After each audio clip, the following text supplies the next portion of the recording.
Hello guys, কেমন আছো তোমরা? আমি তো খুবই ভালো আছি।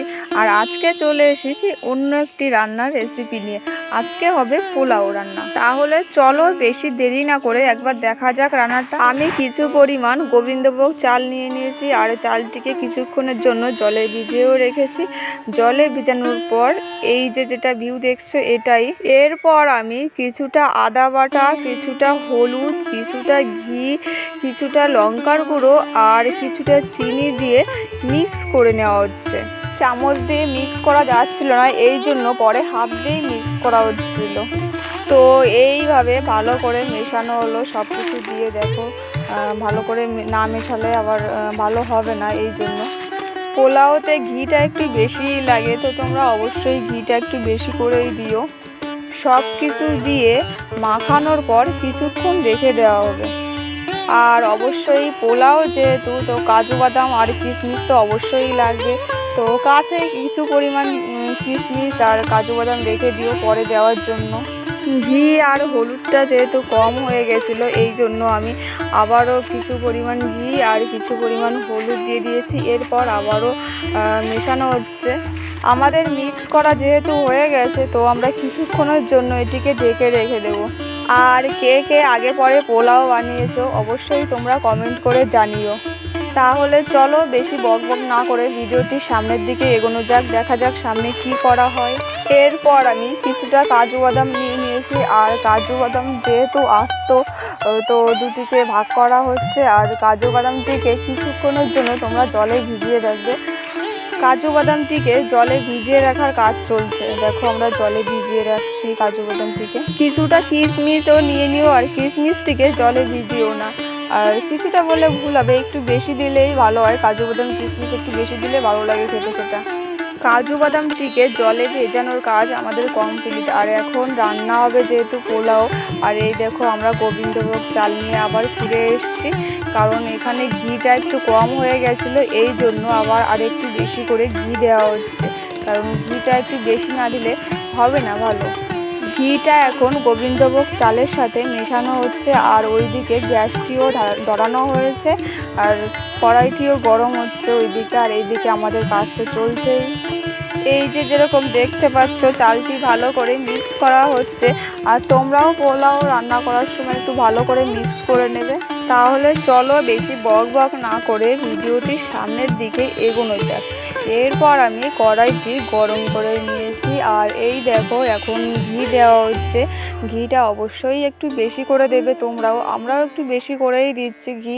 তোমরা যতটা চাল নেবে তো সেই আন্দাজেই ঘিটা দেবে, কারণ বেশি পরিমাণ ঘি হয়ে গেলে ভালো লাগবে না। যেরকম চাল নেবে, যতটা পরিমাণ চাল নেবে তো ততটাই সেই আন্দাজ মতন ঘি দেবে। এরপর আমি কাজু বাদাম আর কিশমিশ কড়াইতে অবশ্যই দিয়ে দেবো ঘির মধ্যে। ঘিটা গরম হলে কাজু বাদাম কিশমিশ আর বাদবাকি যেগুলি আছে সেগুলি দেওয়া হবে। আর ঘিটাকে অবশ্যই নাড়াবে।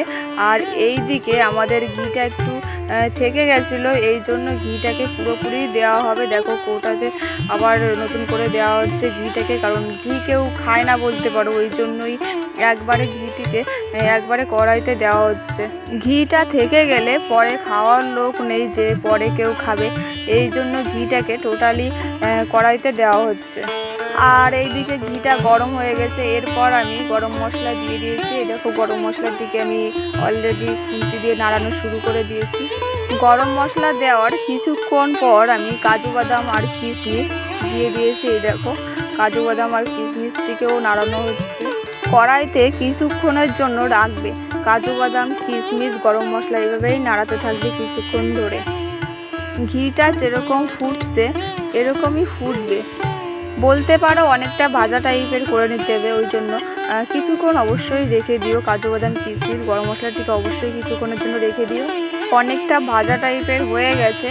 এরপর আমি পোলাও রান্না করার জন্য যে গোবিন্দভোগ চাল নিয়ে এসেছিলাম, যে মিক্স করা ছিল, তো সেটি আমি কড়াইতে অলরেডি দিয়ে দিচ্ছি। চালটি দেওয়া হয়ে গেলে এরপর খুন্তি দিয়ে অনেকটা সময় নাড়াতে হবে।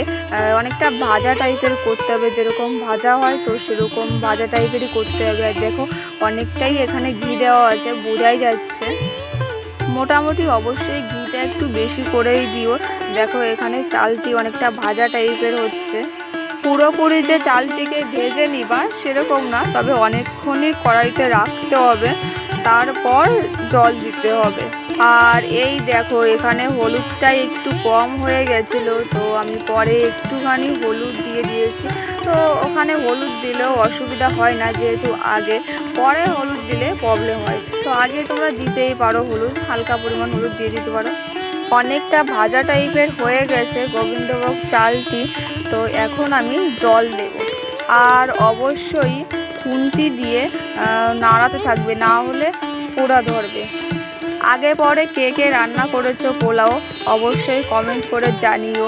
এই দেখো এরপর জল দেওয়া হবে, আর এই দেখো আমি অলরেডি জল দিয়ে দিয়েছি।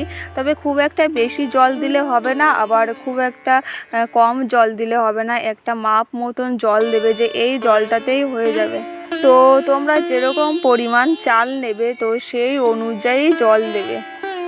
বেশি জল দিলেও হবে না, আবার কম জল দিলেও হবে না। বেশি জল দিলে কী হবে বলো তো, পোলাওর বদলে খিচুড়ি হয়ে যাবে। এইবার একটু গ্যাসের স্পিডটা বাড়ানো যাক, কারণ গ্যাসের স্পিড এখন একটু বাড়ানোই যেতে পারে। আর এই দেখো জলে একটু কম পড়ে গেছিলো, তো আবারও আমরা একটু জল দিয়ে দিয়েছি। জল দেওয়া হলো আর গ্যাসের স্পিডটাও বাড়ানো হলো। হ্যাঁ, আর জল দিয়েছে বলে নাড়াবে না এরকম না, কিছুক্ষণ বাদে বাদেই তোমরা নাড়াবে খুন্তি দিয়ে। আমিও তেমন করেছি, কিছুক্ষণ বাদে বাদে নাড়িয়েছি। আর দেখো মাঝে মধ্যেই নাড়াচ্ছি, কারণ ওই একটাই, না নাড়ালে পোড়া লেগে যাবে। আর এই দেখো জলটিকে মাপা হচ্ছে, জলটিকে ঠিকঠাক জল দিয়েছি কিনা, কিংবা কম বেশি হয়েছে কিনা সেটাই দেখা হচ্ছে। জল কিছুক্ষণ পরই জলটি ফোটা শুরু করবে।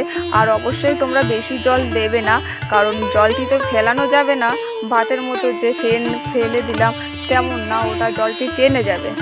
তো আমার পোলাও রান্না কমপ্লিট বলতে পারো। এই দেখো খুব একটা টাইম লাগে না পোলাও রান্না করতে। এই দেখো অনেকটা পোলাও রান্না করা হয়ে গেছে, আর জলটাও দেখো অনেকটা টেনে গেছে, জলটা আছে, কিছু পরিমাণ জল আছে। আর চিনিটা একটু কম হয়ে গেছিলো, ওই জন্য পরে একটু চিনি দেওয়া হলো, কারণ চিনিটা এখন দিলেও মিশে যাবে, অসুবিধা হবে না। আর এই যে সময়টা অবশ্যই পোলাও একটু বেশি করে নাড়াবে খুন্তি দিয়ে, না হলে পোড়া লেগে যাবে, একটু বেশি করে নাড়াতে হবে এই টাইমটা। তো আমার পোলাও রান্না কমপ্লিট বলতে পারো। এরপর লাস্ট পজিশনে আমরা একটু ঘি দিয়ে দিয়েছি, দেখো চারি সাইডে ঘি দেওয়া হচ্ছে। ঘিটা দিয়ে একটুখানি রেখে পরে নামিয়ে দেওয়া হচ্ছে, কারণ জলটা তো টেনেই গেছে। আর এরপর দেখো এই যে আমাদের রান্না করা পোলাও, আর সাথে সাথে গরম গরম মাংস, দারুণ লাগবে খেতে। তো ভিডিওটি কেমন লাগলো কমেন্ট করে